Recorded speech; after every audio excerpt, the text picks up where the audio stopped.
It's simple time, and this is Chef Tatong. And today, wala tayong luto-luto. Siguradong bagay sa pulutan. Ito ang kinilaw. Let's do it! Simple, luto na, ha-ha.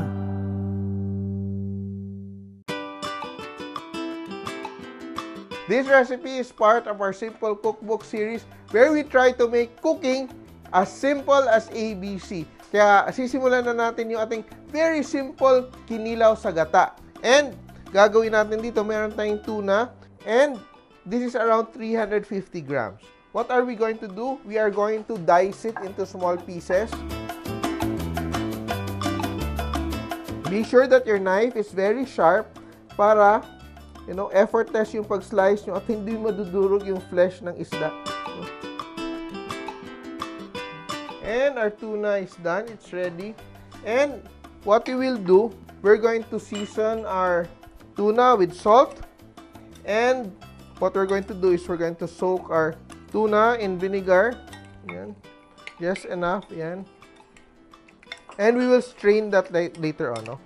Yan. Tatabi natin itong ating tuna, letting it sit. And I will prepare my dressing.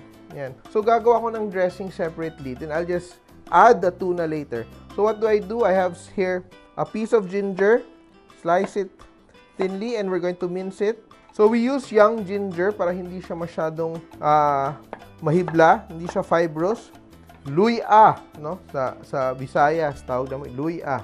We have an onion, a red onion, of course. Very simple to do. Just like making a salad of fish, di ba? So, it's best to use like a non-corrosive na, bowl. Especially we're working with suka. Yan, then we have our tomatoes.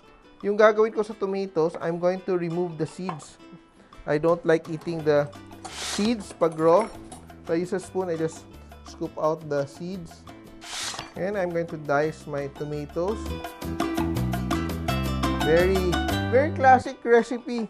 So, we're making some sort of a relish, di ba? Tomatoes is done. I'll use half a cucumber. Yan. Again, I will remove the seeds. Scoop it out. Yan, so it's clean. Yan.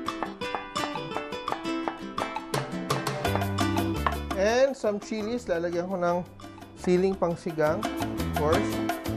So, parang gumagawa lang tayo ng chunky sausawan, no? To come to think of it, you're just like making your sausawan with all these, other ingredients. And leeks.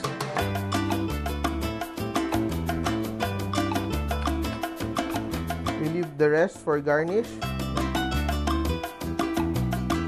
And we add our vinegar. We're using Datu Puti vinegar. And instead of salt, we will use patis to give it a nice umami also. So, we're using Datu Puti patis to taste. Yan. I will also add a teaspoon of sugar, which is, optional. But I like to add a little bit of sugar para medyo maging more fruity yung ating flavor. And I have that option, no? So, I can use calamansi juice or I can use lime juice. So, gamit ko dito ay limes. Yan. Very traditional sa Mindanao, sa Visayas. And if you want to use, siling labuyo. Yan, lalagyan din natin ng siling labuyo. I'll add it kasi mas masarap talaga yung kinilaw na medyo maanghang, di ba? That's good enough. And that's our dressing. Our tuna has been marinating. And yung gagawin natin dito ay ililipat ko lang yung aking tuna. Ito yung ginagawa talaga namin is parang we rinse the tuna with the suka. We don't wash it with water. We only rinse it in vinegar. Vinegar which we use to rinse the kinilaw. So, this one is good enough. No? Some people like their kinilaw very straightforward. You have the option also of adding coconut milk. So, we're using half a cup of coconut milk to add to our kinilaw. Yan. Wow, look at that.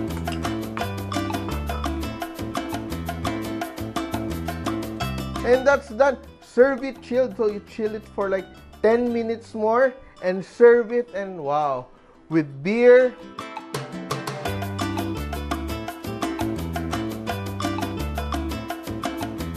This is as simple as it gets, our version of kinilaw na tuna sa gata. Try this at home, enjoy with your family, enjoy it with friends. Tandaan nyo, kahit sino kaya magluto at magkilaw. Basta, simple! Mga ka-simple, remember, loving is sharing. Kaya share this video and like nyo na rin. Kain muna ako. Bye!